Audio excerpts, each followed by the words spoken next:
Hey there, welcome back to our channel, where we take a nostalgic trip down memory lane. Today we're diving into the vibrant and dynamic 60s, an era of change, innovation, and unforgettable style. The 60s brought us incredible music, groundbreaking fashion, and, of course, some fantastic products that defined the decade. The Fisher-Price corn popper was a standout toy in the 60s in the United States. Introduced in 1957 by Fisher-Price, the corn popper quickly became a favorite among toddlers and their parents. Its simple design featured a clear plastic dome filled with colorful balls that would pop around as the child pushed it along. The popping sound and bright colors captivated children and encouraged them to walk, making it both entertaining and educational. Fisher-Price, founded in 1930, was known for creating durable, high-quality toys that promote learning through play. The corn popper was part of their growing line of push-pull toys that included classics like the Snoopy Sniffer and the Dr. Doodle. By the 60s, the corn popper had cemented its place in American households, often found in nurseries and living rooms across the country. Parents appreciated the corn popper for its ability to engage their children while helping them develop motor skills. The toy's simple mechanics and sturdy construction made it a reliable choice for young kids. Its popularity soared, and it became a common gift for birthdays and holidays. In the 60s, the IBM Selectric Typewriter revolutionized the way people worked in offices across the United States. Introduced by IBM in 1961, the Selectric quickly became a staple in businesses, government offices, and homes. The Selectric was a major departure from traditional typewriters. Instead of using individual type bars for each character, it used a single type ball or golf ball with all the characters on it. This design made typing faster and reduced the risk of keys jamming, a common problem with earlier typewriters. One of the standout features of the Selectric was its ability to change fonts quickly. Users could easily swap out the type ball to switch from one font to another, a feature that added a level of versatility unseen in previous models. This was particularly useful for businesses that required different typefaces for various documents. The Selectric was also one of the first typewriters to use a motor to power the typing mechanism, making it more efficient and less physically demanding to use. It also had a unique correction tape system that allowed typists to correct mistakes without the mess of correction fluid. The Selectric became so popular that it dominated the office equipment market for over 2 decades. It was the typewriter of choice for many large corporations, including the US government, which ordered thousands of units for its offices. Famous writers, such as Isaac Asimov, were known to use the Selectric for their manuscripts. In the 60s, Sylvania radio sets were a common sight in American households. Sylvania, a major player in the electronics industry, was known for producing reliable and high-quality radios. During this decade, the radio was a central piece of home entertainment. Families would gather around to listen to music, news broadcasts, and their favorite radio shows. Sylvania's radios were especially popular due to their clear sound quality and durability. Sylvania was part of Sylvania Electric Products, a company that had a strong presence in the American electronics market. The company was founded in 1931 and became a household name by producing everything from light bulbs to consumer electronics. In the 60s, Sylvania's radios were marketed as the best way to stay connected to the world. Their line of radios included both AM and FM models, catering to the diverse tastes of the American public. One of the standout models from this era was the Sylvania RM300X. This model was known for its sleek design and excellent reception. It became a bestseller and was often featured in advertisements that highlighted its modern look and superior performance. Another popular model was the Sylvania Thunderbolt, which boasted powerful sound and a user-friendly interface. These radios were seen as a must-have for anyone who wanted to keep up with the latest music and news. In the 60s, the Sunbeam Mixmaster was a must-have appliance in American kitchens. It revolutionized the way people baked and prepared food, making tasks that once required manual labor effortless and efficient. Introduced in the 1930s, the Sunbeam Mixmaster quickly gained popularity for its innovative design and versatility. By the 60s, it had become a household staple, known for its sturdy build and reliable performance. The Mixmaster was the go-to mixer for everything from whipping cream to kneading dough. It featured multiple speed settings and interchangeable attachments, allowing users to handle a variety of mixing tasks with ease. The Mixmaster's design was both functional and stylish. It featured a sleek, streamlined body and came in a range of colors to match any kitchen decor. The mixer included two beaters that rotated in opposite directions, ensuring thorough and consistent mixing. It also had a convenient bowl selector switch, making it easy to use different sizes of mixing bowls. Sunbeam, the brand behind the Mixmaster, was a leader in home appliances during the 60s. The company's reputation for quality and innovation helped establish the Mixmaster as a trusted kitchen tool. Sunbeam's extensive advertising campaigns, featuring slogans like "the best friend a cook ever had," reinforced the Mixmaster's status as an essential kitchen appliance. In the 60s, Hoover Constellation vacuum cleaners were a staple in many American households. These vacuums stood out with their distinctive spherical design and innovative features, making cleaning a bit more futuristic for that era. Launched in the mid-50s, the Hoover Constellation quickly gained popularity due to its unique selling point. It floated on a cushion of air. Unlike traditional vacuums that rolled on wheels, the Constellation hovered just above the floor, making it easier to maneuver around furniture and other obstacles.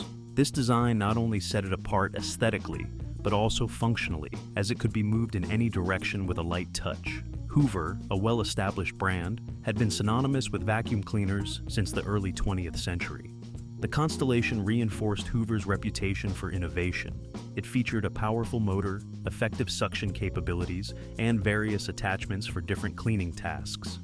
The vacuum's futuristic look and functionality were heavily marketed, appealing to the mid-century modern aesthetic that was popular at the time. One popular model was the Hoover Constellation Model 858, known for its sleek chrome finish and reliable performance. In the 60s, the Viewmaster was a household name in the United States, capturing the imaginations of children and adults alike. This popular 3D image viewer, introduced by Sawyer's Inc. in 1939, found its stride in the post-war years, becoming a beloved gadget in American homes. The Viewmaster gained widespread popularity due to its simple yet fascinating design. The device used circular reels, each containing 7 stereoscopic 3D pairs of small color photographs on film. Users would insert a reel into the viewer and look through the lenses to see the images in 3 dimensions. This was a novel way to experience photography and storytelling during an era when television was just beginning to dominate. One of the reasons for the Viewmaster's success in the 60s was its diverse range of content. The reels featured everything from scenic landscapes and famous landmarks to popular cartoon characters and TV shows. Partnerships with Disney, the National Park Service, and various educational publishers provided a constant stream of new and exciting reels. Kids could marvel at scenes from Disneyland, while adults might enjoy travel reels showcasing the wonders of Europe or the Grand Canyon. In the 60s, Westclox alarm clocks were a familiar sight on bedside tables across the United States. Founded in 1885, Westclox became a leading brand for reliable and affordable timepieces. The Big Ben and Baby Ben models were particularly popular, known for their distinctive round faces and sturdy metal cases. Westclox clocks were more than just timekeepers. They were symbols of punctuality and dependability. In a time before smartphones and digital devices, these clocks were essential for waking up on time, ensuring people made it to work, school, and appointments. One interesting fact is that the Westclox factory in Peru, Illinois, was one of the largest clock manufacturing plants in the world. At its peak, the factory produced thousands of clocks each day, employing a significant number of local residents. The clocks were sold in department stores and smaller retailers nationwide, making them accessible to a broad audience. The wind-up mechanism meant no batteries were needed, making them highly reliable. The ticking sound, often described as soothing, was a constant companion in many households. These clocks were built to last, and it's not uncommon to find vintage Westclox models still in working condition today. In the 60s, capturing family moments and special events was a growing trend in the United States. Bell and Howell movie cameras were at the forefront of this movement. Known for their reliability and ease of use, these cameras became a household name for anyone looking to document life on film. Bell and Howell, founded in 1907, initially made projectors and cameras for the motion picture industry.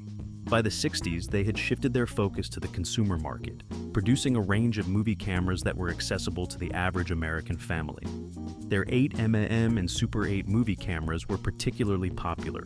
One of their most famous models was the Bell & Howell 8mm Filmo 70, a durable, wind-up camera that didn't require batteries. This model was known for its robustness and became a favorite among amateur filmmakers.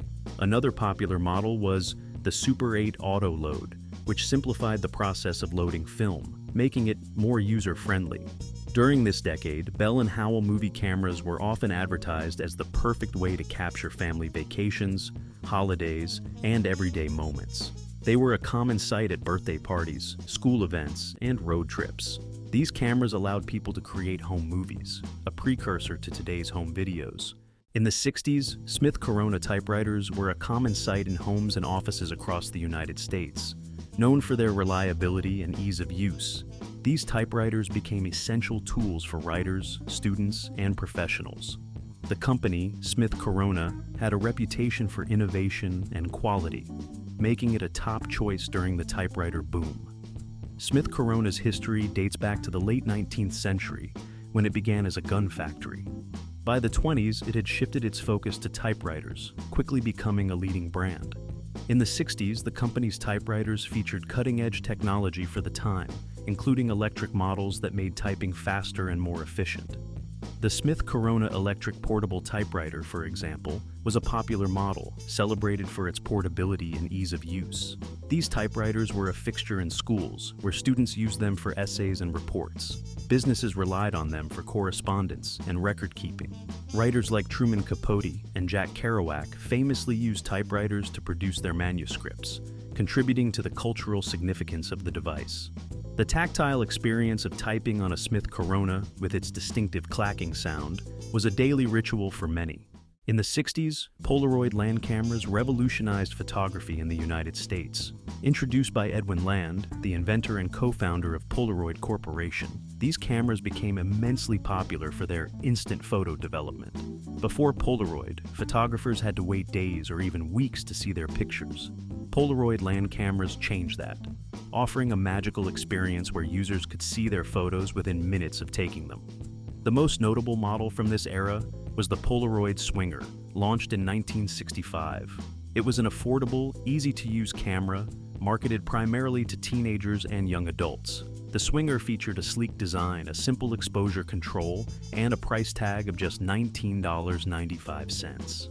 Its catchy advertising slogan, "Meet the Swinger, the incredible new Polaroid land camera," helped cement its status as a cultural icon.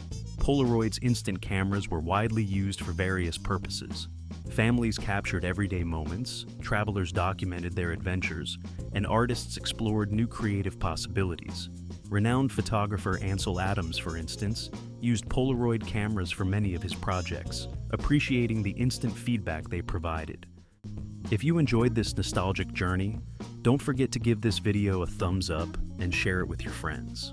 Let us know in the comments which of these products you or your family used back in the day, or if there are any other brands you think should have made the list. And of course, hit that subscribe button and ring the bell so you never miss another dive into the past with us. Thanks for watching, and we'll see you in the next video.